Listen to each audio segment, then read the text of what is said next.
folklórny súbor Stavbár, ktorého zriaďovateľom je Žilinská univerzita v Žiline.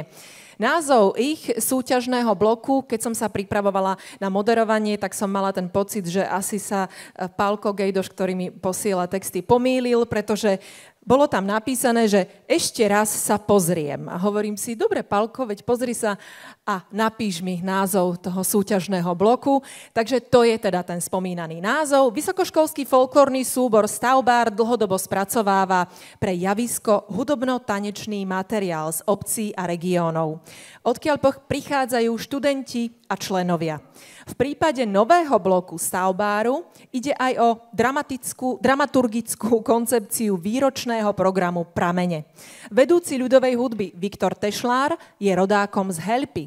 Dlhodobo hráva vo viacerých folklórnych skupinách na západ od Helpy a tento fakt slúži ako inšpirácia pre spoluprácu a tvorbu s choreografickou dvojicou Tatianou a Martinom Urbanovcami.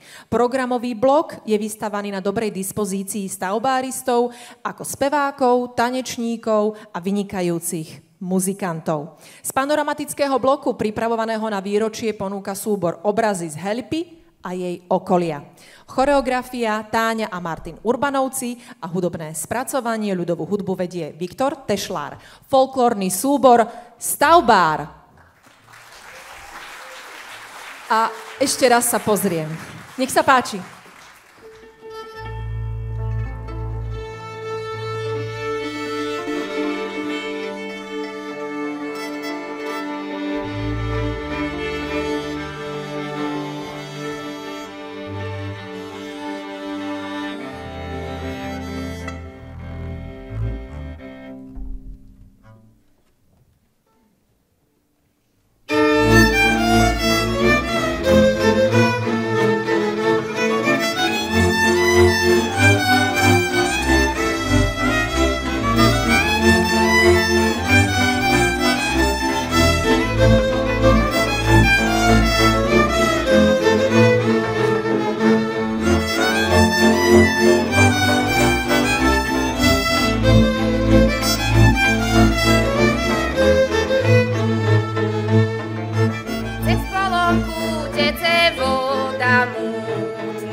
Moje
chcela dať. Máti za Janíčka.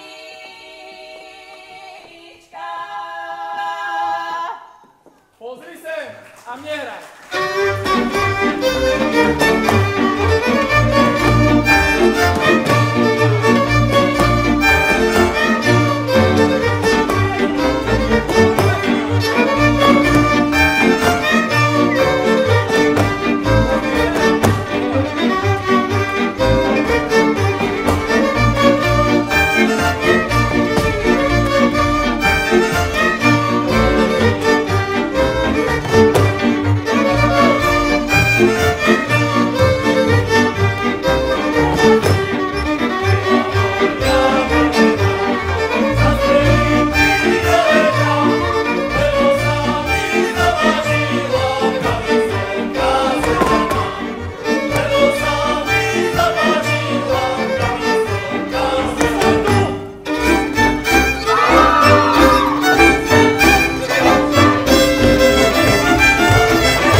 Ďakujeme veľmi pekne. Folklórny súbor Stavbár. A ešte raz sa pozriem.